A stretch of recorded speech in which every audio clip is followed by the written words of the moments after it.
Sifat umum manusia ialah keperluan terhadap kuasa. Ahli falsafah Inggeris Thomas Hobbes menyatakan bahawa sifat asas manusia ini ialah keinginan terhadap kuasa yang tidak ada kesudahan.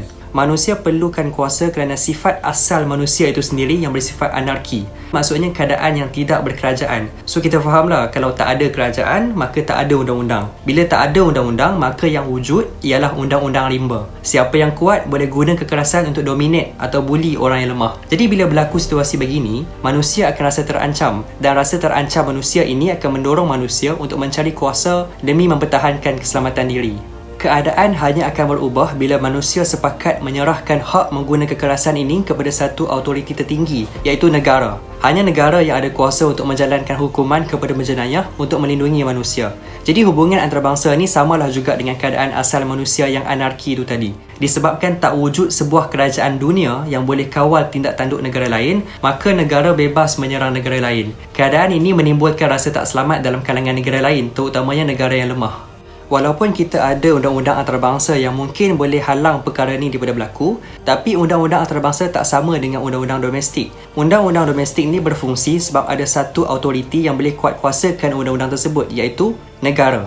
Kalau ada pesalah, negara boleh hukum pesalah tersebut. Tapi undang-undang antarabangsa ni tak ada satu autoriti yang boleh kuatkuasakan undang-undang tu tadi. Dalam hubungan antarabangsa, yang terpakai hanyalah undang-undang rimba. Yang kuat boleh bertindak sesuka hati untuk membuli negara lain yang lemah. Amerika Syarikat boleh serang Iraq, boleh serang Afghanistan. Jadi dalam keadaan macam ni, satu-satunya cara untuk nak elak negara diserang oleh negara lain adalah melalui tak lain tak bukan pengimbangan kuasa ataupun balance of power. Ini kerana negara kuat hanya akan bully negara yang lemah. Tapi apabila negara tu sama-sama kuat, maka negara tu akan fikir 2-3 kali sebelum menyerang negara lain. Pengimbangan kuasa ni boleh tercapai dengan meningkatkan kekuatan sendiri ataupun gabung kekuatan dengan negara lain. Jadi kerjasama antara negara ni sebenarnya untuk nak wujudkan imbangan kuasa. Disebabkan kuasa negara berubah-ubah, maka pakatan pun akan turut berubah mengikut masa. Masa tahun 1960-an dulu, Rusia ataupun Soviet Union lebih kuat daripada Amerika Syarikat. Maka Amerika Syarikat bentuk pakatan dengan China. Tapi hari ini, Amerika Syarikat lebih kuat daripada Rusia dan Rusia pula yang bentuk pakatan dengan China.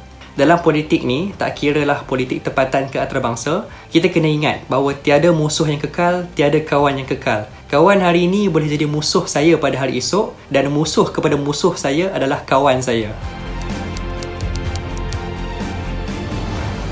Jadi tujuan paling asas prinsip imbangan kuasa ni adalah untuk nak capai keselamatan dan kelangsungan hidup. Bila sesebuah negara tu dah bebas dari ancaman keselamatan, barulah negara tu boleh fokus kepada tujuan-tujuan lain seperti ekonomi, teknologi, pendidikan dan sebagainya. Sama jugalah macam teori piramid Maslow. Selepas keperluan asas kita dipenuhi, barulah kita boleh fokus perkara-perkara yang lebih besar dan tinggi, nak capai cita-cita dan sebagainya. Tak guna untuk kita berbicara tentang cita-cita yang tinggi apabila keperluan asas pun kita tak mampu nak penuhi.